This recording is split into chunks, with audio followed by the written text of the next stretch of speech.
नमस्कार। आज हम एनसीईआरटी कक्षा 11 जीव विज्ञान के एक अहम अध्याय जंतुओं में संरचनात्मक संगठन पर थोड़ी गहराई से बात करेंगे। हमारे पास एनसीईआरटी की मुख्य बातें हैं और नीट गाइड से भी कुछ खास अंश हैं। मकसद सीधा है, इस अध्याय के जो मुख्य बिंदु हैं उन्हें समझना, खासकर नीट परीक्षा के लिहाज से।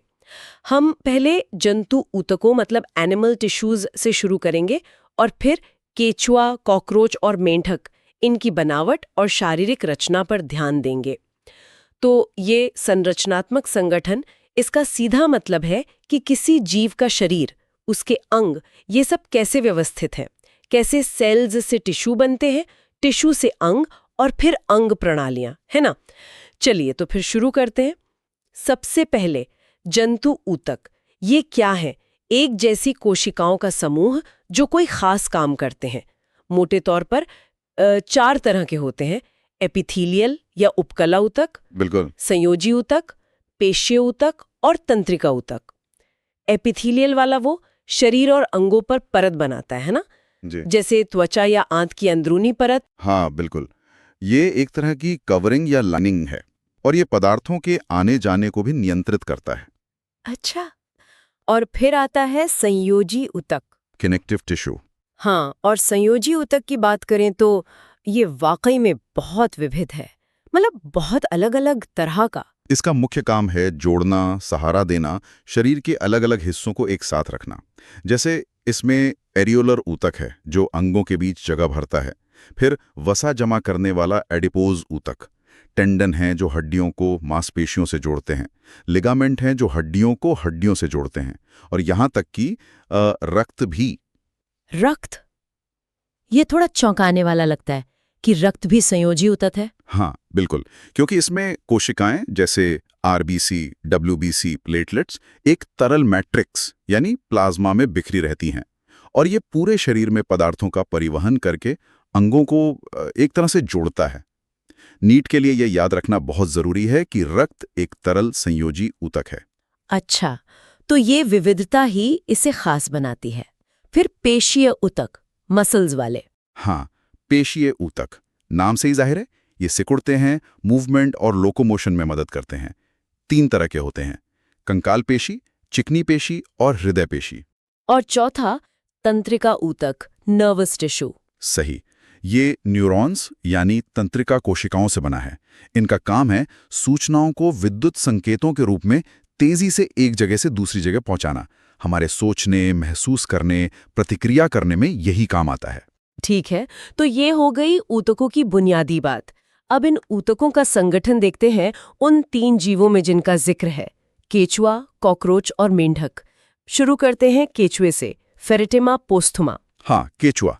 इसका शरीर कई खंडों में बटा होता है जिसे मेटामेलिक सेगमेंटेशन कहते हैं। और उत्सर्जन के लिए इसमें क्या होता है? नेफ्रिडिया। ये खास ट्यूब जैसी संरचनाएं हैं।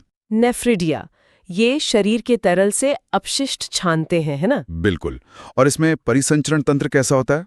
बंद प्रकार का, क्लोज्ड सर्कुलेटरी सिस्टम।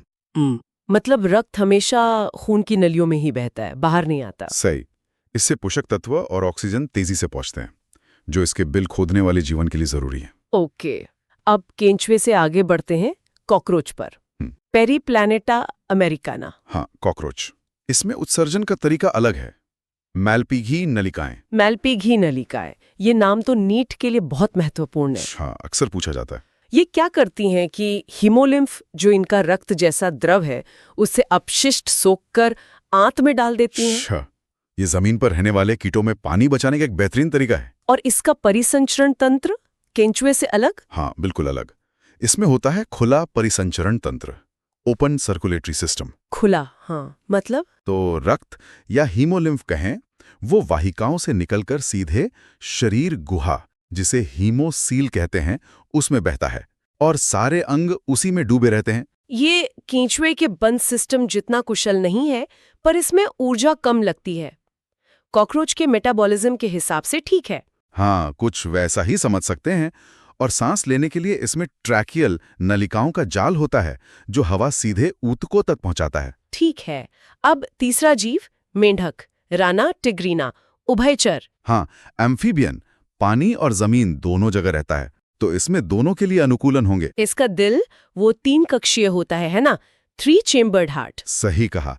2 आलिंद एट्रिया और 1 निलय वेंट्रिकल।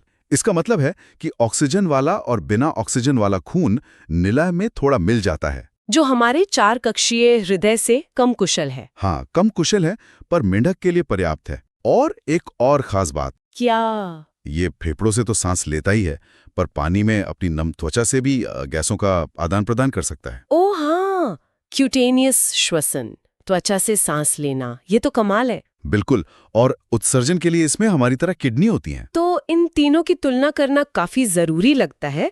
केंचुआ, कॉकरोच, मेंढक। बहुत जरूरी है।